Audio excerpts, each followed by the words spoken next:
역사는 언제나 말로 설명되는 것처럼 보입니다. 기록, 제도, 법, 사상. 우리는 흔히 그런 것들이 한 시대를 움직였다고 배워왔습니다. 하지만 고려의 역사를 들여다보면 글로는 종처럼 설명되지 않는 이름들이 등장합니다. 논리로 정리되지 않고 제도 안에 가지런히 정렬되지 않으며 그저 결과로만 기록된 존재들입니다. 석중경, 그리고 별무반. 이들은 신화 속 인물이 아닙니다. 원설도 아닙니다. 모두 고려사와 고려 사전료에 분명히 이름이 남아있는 실존했던 사람과 조직입니다. 그런데 이상합니다. 기록은 분명 존재하는데 왜 이들의 힘은 늘 과격했다, 거칠었다, 통제하기 어려웠다는 말로만 설명될까요? 왜 이들은 언제나 정상적인 체계의 바깥에 놓인 존재처럼 묘사될까요? 그 이유는 단순합니다. 고려는 애초에 평온한 나라가 아니었기 때문입니다. 고려는 시작부터 국경국가였습니다. 북쪽에는 여진이 있었고 동북방은 늘 긴장 상태였습니다. 오늘의 질서가 내일도 유지된다는 보장은 없었고 외교 문서보다 먼저 필요한 것은 실제로 국경을 지켜낼 수 있는 힘이었습니다. 이 땅에서 국가는 이상을 먼저 세울 여유가 없었습니다. 살아남아야 했고 버텨야 했으며 필요하다면 기존의 틀을 흔들어서라도 위협에 대응해야 했습니다. 이런 환경에서 고려가 필요로 했던 것은 말을 잘하는 사람이 아니라 현장에서 결과를 만들어낼 수 있는 힘이었습니다. 계산보다 빠른 판단, 명령보다 앞서는 행동, 그리고 무엇보다 위기 앞에서 주저하지 않는 인간. 고려는 그런 존재들을 외면할 수 없었습니다. 오히려 체제 안으로 끌어들여 사용해야만 했습니다. 그래서 고려의 역사에는 종종 설명하기 어려운 인물들이 등장합니다. 정치적 수사로 포장되지 않았고 사상으로 미화되지도 않았지만 분명 결정적인 순간마다 전면에 등장하는 이름들. 그 대표적인 인물이 바로 척준경입니다. 그리고 척준경은 혼자가 아니었습니다. 고려는 개인의 힘에만 의존하지 않았습니다. 그 힘을 제도적으로 묶어 사용하려는 시도도 했습니다. 그 결과 탄생한 것이 여진 정벌을 위해 조직된 특수 군사 집단 별무반이었습니다. 고려는 왜 이런 인물과 조직을 필요로 했을까요?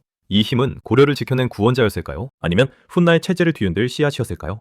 고려가 선택했던 이 설명되지 않는 힘의 실체를 기록이 허용하는 선 안에서 하나씩 따라가 보려 합니다. 영웅담이 아니라 신화가 아니라 실제 역사 속에서 작동했던 인간과 집단의 이야기로 말입니다. 혁준경이라는 이름을 이해하려면 먼저 그가 등장할 수밖에 없었던 시대의 조건을 봐야 합니다. 고려는 안정된 내륙 국가가 아니었습니다. 시작부터 끝까지 고려는 끊임없이 국경을 마주한 나라였습니다. 북쪽에는 여진이 있었고 동북방은 늘 완전히 잠재워지지 않은 긴장 상태였습니다. 전쟁은 예외적인 사건이 아니라 반복되는 현실이었습니다. 여기서 중요한 점은 고려가 전쟁을 원했는가가 아닙니다. 고려는 전쟁을 선택하지 않아도 전쟁이 먼저 찾아오는 구조 속에 놓여 있었습니다. 외교와 사신왕래가 이어지는 동안에도 국경에서는 소규모 충돌과 약탈이 반복되었고 중앙에서 만들어진 질서와 문서들은 현장의 속도를 따라가지 못하는 경우가 많았습니다. 고려에게 국경은 행정구역이 아니라 늘 시험대 위에 올라있는 생존선이었습니다. 이런 환경에서 국가는 어떤 인물을 필요로 했을까요? 문서를 정확히 작성하는 사람, 의례를 완벽히 수행하는 사람도 중요했습니다. 그러나 그것만으로는 부족했습니다. 국경에서는 계산이 늦는 순간, 판단이 지체되는 순간 그대로 패배로 이어졌기 때문입니다. 고려가 필요로 했던 것은 위기가 닥쳤을 때 주저하지 않고 몸을 움직일 수 있는 사람,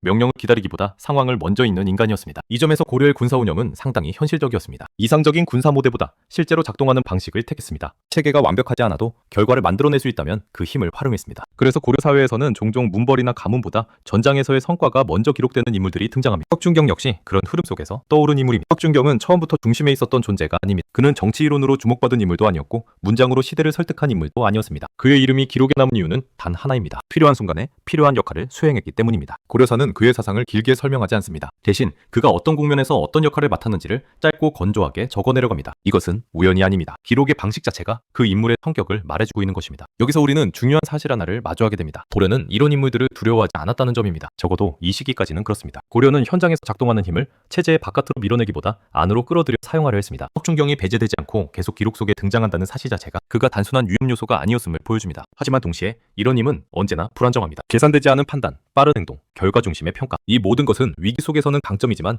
평시에는 체제와 충돌할 가능성을 내포합니다. 고려는 바로 이 모순위에 서 있었습니다. 이 힘 없이는 국경을 지킬 수 없었고 이 힘을 그대로 두자니 언제든 체제를 흔들 수 있었습니다. 그래서 고려는 한 가지 선택을 하게 됩니다. 개인의 힘에만 의존하지 않기로 한 것입니다. 이 힘을 제도 속으로 묶어 관리하려는 시도. 개인이 아니라 조직의 형태로 통제하려는 선택. 그 결과 등장한 것이 여진 정벌을 위해 조직된 특수 군사 집단 별무반이었습니다. 이제 이야기는 한 명의 인물에서 하나의 집단으로 이동합니다. 혁준경이라는 설명하기 어려운 인간이 있었다면 별무반은 고려가 그 힘을 어떻게 이해하고 활용하려 했는지를 보여주는 국가적 실험이었습니다. 고려가 왜 이런 집단을 만들 수밖에 없었는지 그리고 그 선택이 어떤 결과를 낳았는지를 따라가 보겠습니다. 혁준경이라는 이름이 특별하게 느껴지는 이유는 그가 화려하게 기록되었기 때문이 아닙니다. 오히려 그 반대입니다. 고려사에서 척준경은 놀라울 정도로 담담하게 등장합니다. 그의 출신 배경이나 사상, 성품에 대한 긴 설명은 거의 없습니다. 대신 반복되는 것은 한 가지입니다. 그가 어떤 국면에 투입되었는가 그리고 그 뒤에 어떤 결과가 남았는가입니다. 이것은 우연이 아닙니다. 고려의 사관들은 의미를 부여하기보다 결과를 남기는 방식으로 이런 인물들을 기록했습니다. 척준경은 말로 설득하는 인물이 아니었고 제도를 설계하는 위치에 있지도 않았습니다. 그는 체제가 흔들리는 순간 가장 먼저 호출되는 유형의 인간이었습니다. 기록은 그의 생각을 묻지 않습니다. 대신 그가 언제 전면에 등장했는지만을 정확히 적어둡니다. 척준경이 활동하던 시기는 고려가 여진과의 충돌 속에서 북방을 정리해야 했던 시기와 맞닿아 있습니다. 이 시기 전쟁은 전면전보다는 기습과 대응,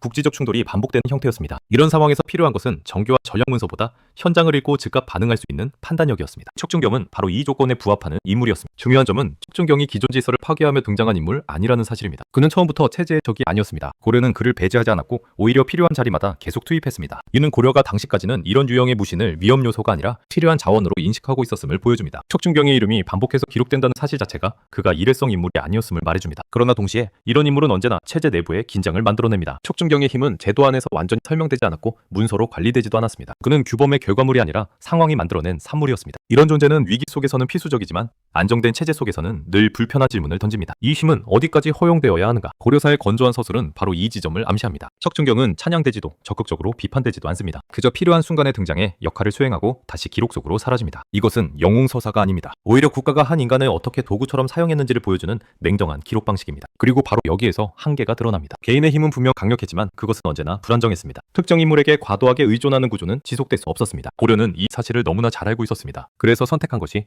척준경 같은 개인의 능력을 흡수해 조직의 힘으로 전환하는 방식이었습니다. 이 지점에서 이야기는 자연스럽게 다음 단계로 넘어갑니다. 척준경이라는 한 인간이 보여준 설명되지 않은 힘을 고려는 더 이상 개인에게 맡기지 않으려 했습니다. 그 힘을 모아 관리하고 통제 가능한 형태로 만들려는 시도. 그 결과 등장한 것이 바로 여진 정벌을 위해 조직된 특수 군사 집단 별무반이었습니다. 고려가 왜 이런 집단을 만들 수밖에 없었는지, 그리고 이 선택이 고려 사회와 군사 체제에 어떤 변화를 가져왔는지를 본격적으로 살펴보겠습니다. 척준경이라는 인물을 보여준 것은 한 인간의 비범함이 아니었습니다. 그것은 고려 사회가 반복적으로 마주해야 했던 질문이었습니다. 개인의 힘에 기대어 국경을 지킬 수 있는가? 아니면 그 힘을 제도 안으로 흡수해야 하는가? 고려는 결국 후자를 선택합니다. 개인에게 맡겨진 힘은 언제나 불안정했고 국가라는 이름으로 지속되기에는 위험했기 때문입니다. 이 선택의 결과가 바로 별무반이었습니다. 별무반은 우연히 만들어진 부대가 아닙니다. 속정 말에서 예종 초에 걸쳐 여진 정벌이라는 분명한 목적 아래 조직된 특수 군사 집단이었습니다. 기존의 군사 체계만으로는 북방의 위협에 효과적으로 대응하기 어렵다는 판단, 그리고 현장에서 작동하는 힘을 조직화해야 한다는 위기의식이 맞물리며 탄생한 결과였습니다. 별무반의 특징은 그 구성부터가 기존 군대와 달랐다는 점입니다. 흰기군, 신보군, 항마군으로 나뉜 이 조직은 단순히 병력을 늘리는 방식이 아니라 역할과 기능을 분리한 실전 중심 편제였습니다. 이는 고려가 전쟁을 의례나 체면의 문제가 아니라 실제로 이기고 살아남아야 하는 문제로 인식하고 있었음을 보여줍니다. 별무반은 이상적인 군대가 아니라 작동하는 군대를 목표로 했습니다. 중요한 점은 고려가 이 조직을 통해 힘을 억제하려 한 것이 아니라는 사실입니다. 별무반은 통제를 위한 장치이기도 했지만 동시에 힘을 극대화하기 위한 선택이기도 했습니다. 고려는 척준경 같은 인물이 가진 속도와 결단력을 제거하지 않았습니다. 대신 그것을 집단의 규칙 속에 배치하려 했습니다. 개인의 직감과 경험을 조직의 전투력으로 전환하려는 시도였던 셈입니다. 이 실험은 단기적으로는 분명한 성과를 냅니다. 여진정벌과 동북 구성 축조는 별무반의 존재 이유를 분명히 증명해 보였습니다. 그러나 여기서 중요한 것은 성과 그 자체가 아닙니다. 더 중요한 것은 고려가 이런 조직을 만들 수밖에 없을 정도로 국경 상황이 절박했다는 사실, 그리고 국가가 기존 질서의 틀을 흔들어서라도 대응하려 했다는 점입니다. 하지만 동시에 별무반은 고려 사회의 새로운 긴장을 만들어냅니다. 이렇게 강력한 군사 조직은 언제나 질문을 동반합니다. 이 힘은 어디까지 허용되어야 하는가? 전쟁이 끝난 뒤에도 이 조직은 유지될 수 있는, 현장에서 단련된 힘이 정치와 제도의 영역으로 흘러들어올 때 어떤 일이 벌어지는가? 별무반은 단순한 군사 조직이 아니라 이런 질문들을 한꺼번에 끌어안은 위험한 국가 실험이었습니다. 그리고 이 실험은 오래 지속되지 못합니다. 여진정벌 이후 별무반은 해체의 길로 접어듭니다. 그 이유는 단순히 전쟁이 끝났기 때문만은 아니었습니다. 이 조직이 가진 힘과 성격이 점차 기존의 정치 질서와 충돌하기 시작했기 때문입니다. 고려는 여전히 이 힘을 필요로 했지만 동시에 이 힘을 두려워하기 시작했습니다. 이제 우리는 다음 질문 앞에 서게 됩니다. 별무반은 실패한 실험이었을까요? 아니면 너무 강력했기에 오래 유지될 수 없었던 조직이었을까요? 그리고 이 선택은 고려 사회에 어떤 흔적을 남겼을까요? 별무반이 남긴 성과와 불안, 그리고 이 힘이 고려 사회의 구조를 어떻게 바꾸어 놓았는지를 조금 더 깊이 들여다보겠습니다. 별무반은 분명히 성과를 냈습니다. 여진정벌은 단순한 국지적 승리가 아니었고 동북 구성 축조는 고려가 북방 질서를 재편하려 했다는 명확한 의지의 표현이었습니다. 이는 기존 군사 체계만으로는 달성하기 어려웠던 결과였고 별무반이라는 조직이 왜 필요했는지를 분명히 증명해주는 장면이기도 했습니다. 그러나 역사는 여기서 멈추지 않습니다. 별무반의 진짜 의미는 승리의 순간이 아니라 그 이후에 드러납니다. 전쟁이 끝난 뒤에도 이 조직은 그대로 유지될 수 있었을까요? 고려는 곧 이 질문 앞에서 흔들리기 시작합니다. 전쟁을 위해 만들어진 강력한 조직은 평시의 질서 속에서는 전혀 다른 존재가 되기 때문입니다. 별무반이 가진 힘은 너무 명확했고 너무 눈에 띄었습니다. 현장에서 단련된 판단력, 빠른 기동, 그리고 성과 중심의 평가 방식은 기존의 문벌 중심 질서와 자연스럽게 어울리기 어려웠습니다. 이 조직은 누군가의 가문이나 학맥이 아니라 실제 결과로 자신의 존재 이유를 증명했습니다. 바로 이 점이 문제였습니다. 결과가 곧 정당성이 되는 구조는 기존 질서의 기준을 흔들 수밖에 없었기 때문입니다. 결국 별무반은 해체의 길로 접어듭니다. 동북 구성은 유지되지 못했고 조직 역시 지속적으로 존속하지 못했습니다. 못합니다. 이 과정은 단순히 필요 없어졌기 때문이라고 설명하기에는 부족합니다. 별무반은 전쟁에서는 유용했지만 정치와 일상질서 속에서는 관리하기 어려운 존재였습니다. 너무 강력했고 너무 독립적이었으며 무엇보다 기존 체계가 규정한 위계 안에 깔끔하게 들어맞지 않았습니다. 여기서 중요한 점은 고려가 이 힘을 부정하지 않았다는 사실입니다. 별무반의 성과는 분명히 인정되었습니다. 그러나 그 힘을 어디까지 허용할 것인가에 대한 합의는 끝내 만들어지지 못했습니다. 고려는 이 조직을 완전히 흡수할 제도적 장치를 갖추지 못했고 그렇다고 완전히 배제할 수도 없었습니다. 그 결과가 바로 해체라는 선택이었습니다. 이 선택은 고려 사회에 중요한 흔적을 남깁니다. 한 국가가 위기 속에서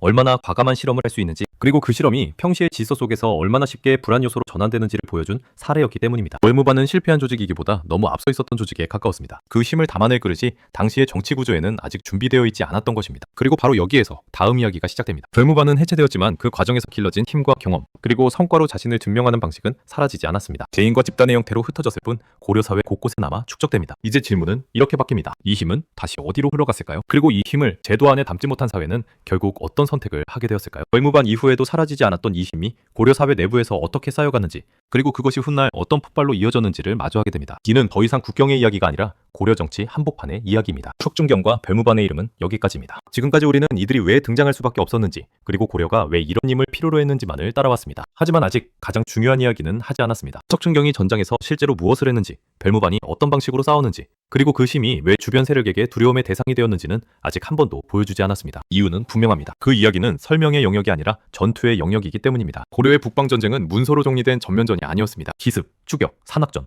그리고 현장에서의 즉각적인 판단. 척중경은 바로 그런 순간마다 기록에 호출된 인물이었고 별무반은 기존의 군대와는 전혀 다른 방식으로 움직인 집단이었습니다. 이제 다음 화에서는 그동안 말로만 남아있던 이 힘을 실제 전투 사례 속으로 끌어옵니다. 베어진과의 충돌 현장, 척중경이 반복해서 투입된 국면, 별무반이 왜 특수부대에 가까운 조직이었는지 그리고 동북 구성이라는 결과가 어떤 전투의 연속 위에서 만들어졌는지를 하나씩 확인하게 될 것입니다. 다음 화는 해석이 아닙니다. 비유도 아닙니다. 고려사와 고려 사전류에 남아있는 실제 전투의 기록을 따라가는 시간입니다. 전쟁은 끝났지만 그 전쟁을 겪은 사람들은 끝나지 않았습니다. 전장에서 결과로 자신을 증명한 이 힘은 이제 고려 사회의 내부로 돌아오게 됩니다. 그리고 바로 그 순간부터 이 힘은 더 이상 외부의 적을 향하지 않습니다. 다음 편, 기록이 감당하지 못한 전투. 척중경과 별무반의 실전에서 고려가 숨기지 못한 전장의 장면을 직접 확인하십시오. 지금까지의 이야기가 흥미로웠다면 구독과 좋아요로 다음 화를 함께 해주세요. 다음 편은 설명이 아니라 전투입니다.